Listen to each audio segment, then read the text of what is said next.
what are the big changes you see post-July when, or post-June when you have elections, and then in July the first budget that the new government will present after us? Because we're lagging on indicators like FDI inflows, a lot of FPI, investments also sitting on the sidelines.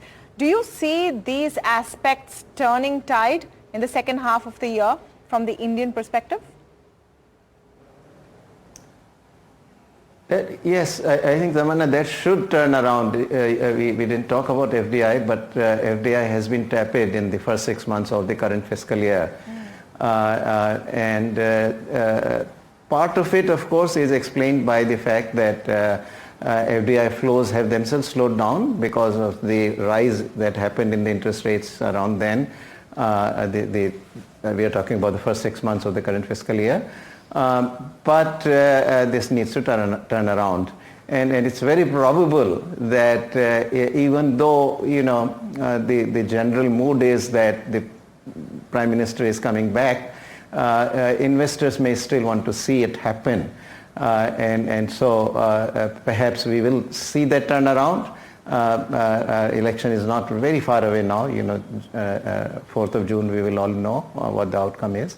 And that, I think, should clear up any doubts or uncertainties that are in the investors' minds. Since we're talking about what the next government is expected to do, we are in election season. I have to ask your view about the whole electoral bonds business. The Supreme Court has, of course, now ensured that it's no longer a function. Corporate India is wondering what comes out when on Thursday we will know those unique numbers. There's a debate on right now whether this will bring back black money, whether it was fair that voters don't know who's donating to whom. I was keen to know your take.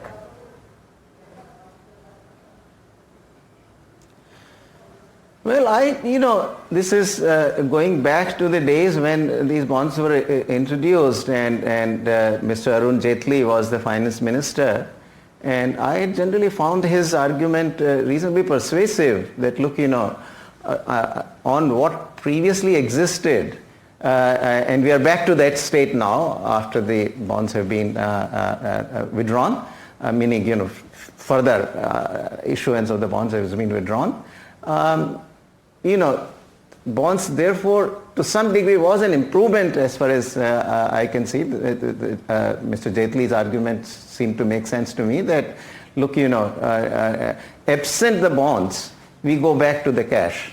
And the bonds were an attempt to solve that problem, that at least, this would persuade, this would encourage the corporations to report what they are donating. So to that extent, even though that is only half transparent, the bonds would reduce the role of black money. This will all be, any money that comes through the bonds. Now, can this lead to a situation in which we get transparency on both sides, so that who donated to whom and how much?